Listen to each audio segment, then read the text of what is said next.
Samantala, posibleng mga upahang salarin ang pumatay sa international race car champion na si Enzo Pastor. Ayon po yan sa isang naarestong leader ng sindikatong Gun for Hire na umaming konektado siya sa grupong pumaslang kay Pastor. Saksi si Emil Sumangil, exclusive.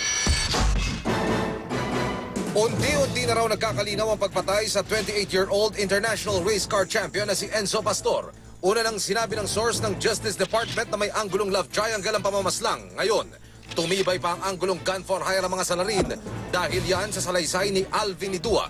Pinuno raw ng isa sa 15 gun for hire syndicate sa Metro Manila na naaresto na.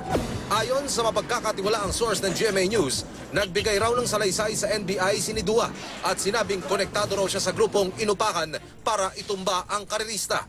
Pero di raw siya direktang sangkot sa pamumril. Ang development na ito, accomplishment na raw kung ituring ng ama ni Enzo na si Tomas Pastor. Nahuli si Idua ng masugatan sa enkwentro ng CIDG sa Barangay Lower Bicutan, Taguig nitong August 13. Nahuli rin sa enkwentro ang isa pang motorcycle riding suspect, si Joel Palacio. Involved sila sa mga 7 na killings. Tapos sa robbery cases, may 3 kaming nakalista sa amin. At ang miyembro nila, mga 7 sila. Merong papatayin itong grupo na to nung gabi na yon.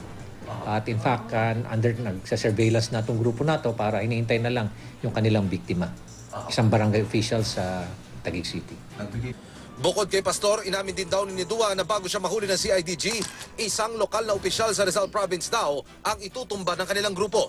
Bantay sarado ngayon ng CIDG si Idua. Mula ospital, inilipat siya sa isang undisclosed location dahil sa tangka umanong itakas isang araw matapos siyang mahuli. May nag-attempt na kasamahan, in fact, yung kanyang brother-in-law, na itakas siya sa ospital. At nahuli natin yung kanyang brother-in-law at nahulihan uli ng yung susi ng posas. Ako si Emil Sumangil, ang inyong saksi.